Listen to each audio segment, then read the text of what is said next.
Greetings virtual wanderers, Aeon's here. GTA 6 is coming, but not today. So what are you booting up while you wait? Hopefully this tier list helps you find your next obsession, especially with many of these games going on sale on Steam for less than the cost of a single grocery run. Before we jump in, let's set a few ground rules. You can skip ahead if you want, but watching this part will save us all from the classic "wait, where is this game?" comments later on. First of all, what counts as games like GTA? Well, it's open world set in urban spaces where moving around the city actually matters, with the use of vehicles, even if you don't have to use them all the time. Although not mandatory, most of these games sit in third person, and usually, shooting is part of the mechanics. That baseline urban city but grounded gameplay is the key thing. For this list, we're only including games that first released from the 7th gen era onward, so PS3 and Xbox 360 up to now. That's why you're not going to suddenly pause halfway through and ask where Scarface or True Crime is. They're cool, just not a part of this scope. Also, like usual with GameTyr lists, we're gonna be streamlining things. We only pick one game per series, and we're picking based on open world experience. We got a lot of feedback last time when we chose Fallout 3 over New Vegas. New Vegas is absolutely the better RPG, no argument there, but purely from an open world feel, Fallout 3 edges it out for me, because we tier our games based on our 6 open world aspects. If you're new here and confused by what I'm talking about, check out the video where I break it down a little bit more. And finally, this list is capped at 10 games, and these 10 are well-known titles. So it's not that I dislike games like The Saboteur, I actually enjoyed that game. I just wanted to keep this list focused and tight instead of turning it into a history lesson. Alright, so let's get into it.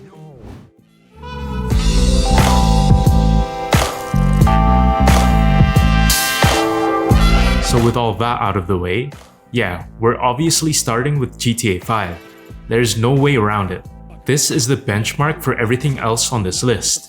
Even now, it's still regarded as the pinnacle of open world games, both generally and based on our aspects.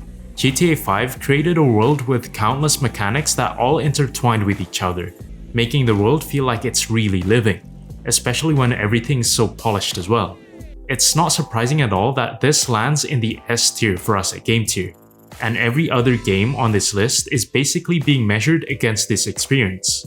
Anyway, if you want to know more about how we did the breakdown of GTA 5, go ahead and check out our full review of the game.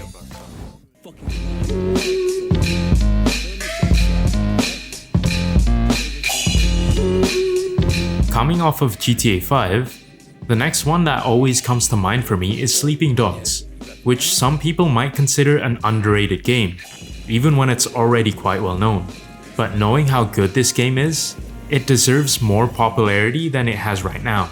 You play as an undercover kung fu cop in Hong Kong, bouncing between police work and the triads. And the city itself does a lot of the heavy lifting. The hand-to-hand combat is super satisfying to play with. It feels physical and reactive in a way that most GTA-like games never even try. And it completely changes how street encounters play out. The Hong Kong atmosphere is absolutely top-notch. From the setting-accurate streets to things like training martial arts at the dojo and getting pulled into side activities naturally as you explore. I've already finished this game twice, which honestly says a lot about how engaging it is moment to moment. The only complaint that I have is that the game should have more stuff to personalize. Even something as simple as getting a haircut would have gone a long way. All in all, the game gives an A tier experience.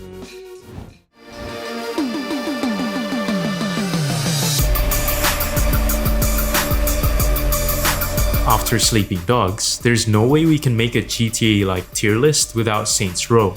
Especially when you remember that Saints Row has been trying to rival GTA ever since the first game back in 2006, later slowly leaning harder into the quirky side and eventually going full superhero territory with Saints Row 4. But for me, the third is where it's at. It still carries that core GTA DNA, but it cranks the absurdity way up, which is exactly what makes it feel distinct. Everything is turned up and intentionally dumb in a way that feels impactful, in a very punchy kind of way, which also translates to how side activities aren't just fillers. They're loud, chaotic, and feel like the main attraction. Whether I'm throwing myself in front of cars for insurance fraud or clearing out districts just to boost income. The game let me shape my character, weapons, and even the gang's vibe, which makes not only your character, but also the city feel more personal, wild, and genuinely fun. It's just a shame that once the money starts rolling in from properties, the motivation to keep grinding dips. All in all, Saints Row the Third earns its spot in the A tier. I feel like both this game and Sleeping Dogs play to their own strengths, and it's hard for me to decide. I personally like how more alive and interactive everything is in Sleeping Dogs. But what do you guys think? Let me know in the comments. And if you want to build your own version of this tier list, you can head on over to GameTyr.com and play around with it yourself or join our Discord. Link in the description.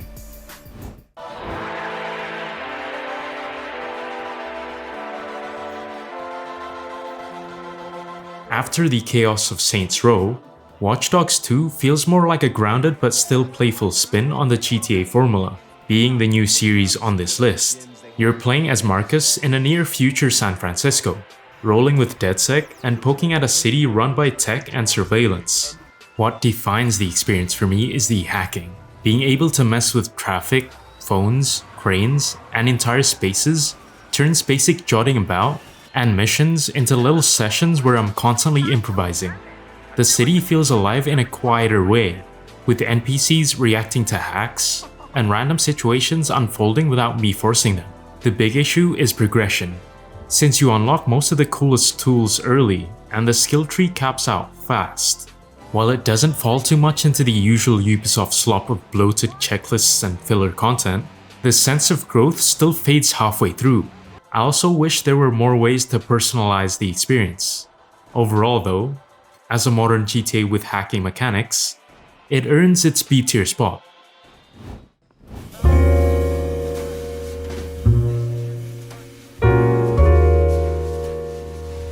Moving a bit further away from the pure GTA vibe in terms of gameplay and setting, this is where LA Noire comes in. You immerse yourself in the story-driven world as Cole Phelps, a detective in LA, in the 1940s.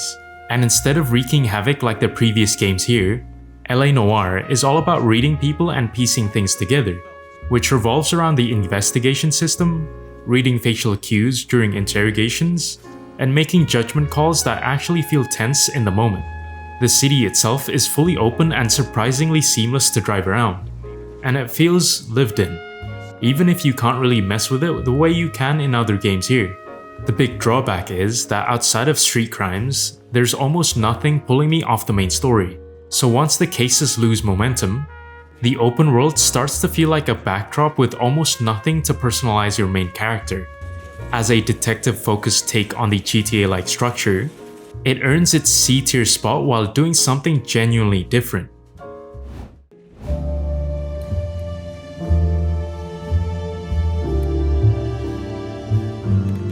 Following LA Noire, this is where I know some people are going to push back, because straight up, we got a lot of feedback before saying Mafia 2 isn't open world. In our book, it is. And if the next question is why not Mafia 3, then yeah, Mafia 3 might be more open on paper, but looking at the game, I'd rather not put it on this list at all. In Mafia 2, you play as Vito Scaletta in Empire Bay during the 1940s and early 1950s, and the whole game feels like stepping into a mob movie where the city is always part of the scene. What really carries it is the atmosphere and immersion. Driving through period-accurate streets, obeying traffic laws, bribing cops, and just soaking in how grounded everything feels makes roaming the city surprisingly engaging. The problem is that outside the story, there's very little to actually do. So once you stop chasing missions, the world doesn't give you many reasons to stay active. Still, as a slow immersive take on an open city built around mood rather than systems, Mafia 2 lands comfortably in the C tier in the GameTyr books. What a coincidence though, for two games that are similar in setting to fall into the same tier, but Mafia 2 does take the lead here, with slightly deeper customization options.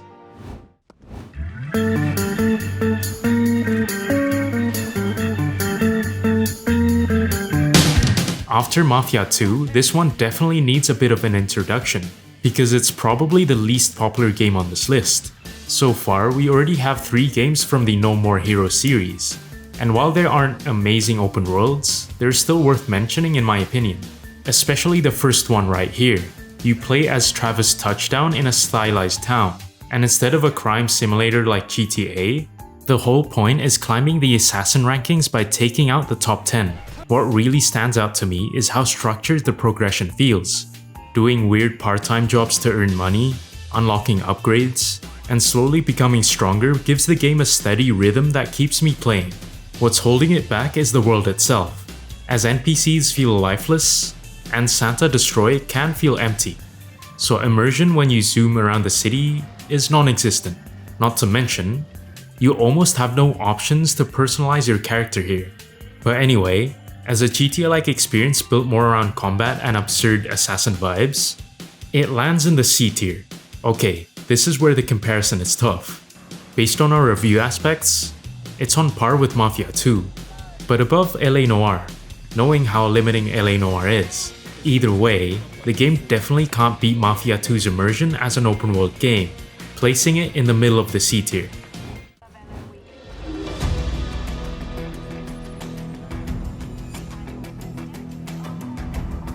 Following that more structured assassin grind, this one swings hard in the opposite direction, with pure chaos. Just Cause 3 drops you into the Mediterranean-inspired islands of Medici, as Rico Rodriguez, where the entire premise is tearing down a dictatorship by blowing up literally everything that looks important. What sells it for me is the traversal, because chaining the grappling hook, parachute, and wingsuit together feels insanely fluid and turns simple movement into the most fun part of the game. Destruction is the other big hook, since liberating bases by creatively wrecking tanks, towers, and fuel depots never really stops being satisfying. That said, I know some of you might call this cheating since it doesn't feel urban, but towns like Regno are urban enough compared to most games here, even if it's only a handful of towns in a big Mediterranean world. Where it falls is repetition, because activities like area liberation start to blur together and the world can feel empty once you leave towns or roads. Overall, this lands Just Cause 3 in the B tier for us, and it comes down to explosions or hacking driven gameplay. I'm going to give this one to Watch Dogs 2, just because the hacking gameplay is well thought out, while feeling more grounded, making it more similar to GTA. Before we wrap things up, let's shift gears and give some quick shoutouts to a few games that didn't make the main list but still deserve an honorable mention. First up, we have Skate 3, which drops you into a big open city where the focus isn't action, just cruising around on a skateboard and treating the whole map like one giant playground. But since it's a sport-driven open world, it fits way better as an honorable mention than a main list entry.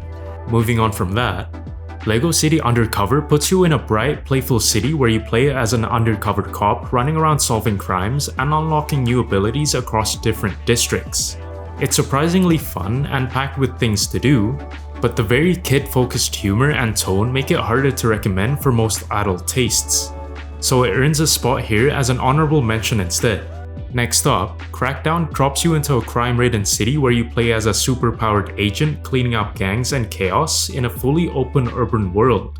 The raw freedom and vertical traversal are a blast, but the heavy focus on superpowers, even against Just Cause 3, makes it feel less grounded than what we usually expect from a proper GTA-style game, which is why it narrowly misses the main list and lands here instead. Alright, with those honorable mentions out of the way, let's jump back into the main list and get into the games that really earn their spot. And if you've been enjoying how we break these down and rank them, a quick thumbs up really helps the channel. And subscribing means you won't miss future tier lists like this one.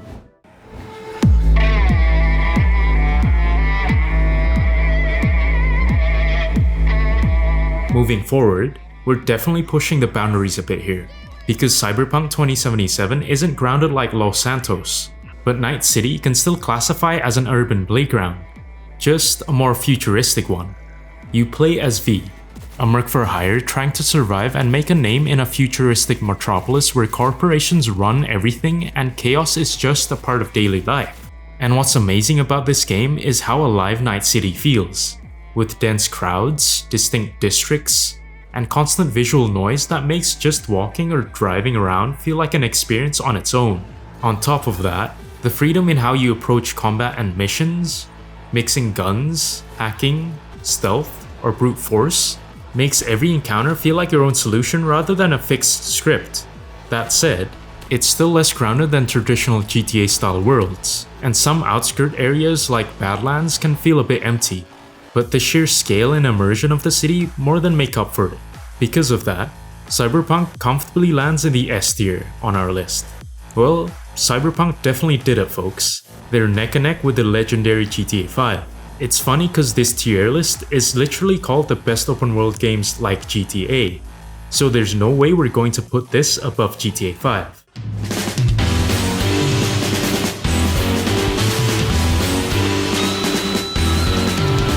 Coming off the futuristic chaos of Night City, we swing hard into the streets of Japan with Yakuza Kiwami 2. And yeah, we're definitely cheating here since you can't use vehicles, but leaving Yakuza off this list just felt wrong. You play as the infamous Kiryu in the neon-lit districts of Kamurocho and Sotenbori, basically living out a GTA-style crime drama, except it's a beat-em-up at heart with a heavy Japanese flavor, which translates to how absurdly live the Japanese city feels, with insanely dense crowds, non-stop chatter, and NPCs reacting to everything you do, making just walking down the street feel immersive as hell. On top of that, the sheer amount of side content is wild, from hilarious sub-stories to endless minigames that keep you entertained, all while having a good structure. The biggest downside is being stuck traveling only on foot, and a pretty limited way to mix up Kiryu's appearance, which can make things feel restrictive compared to other games on this list.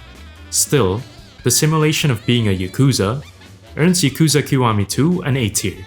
But as much as I love the Yakuza series and in this case Yakuza Kiwami 2, I gotta put it just behind Saints Row 3, cause at the end of the day, this is a GTA-like tier list.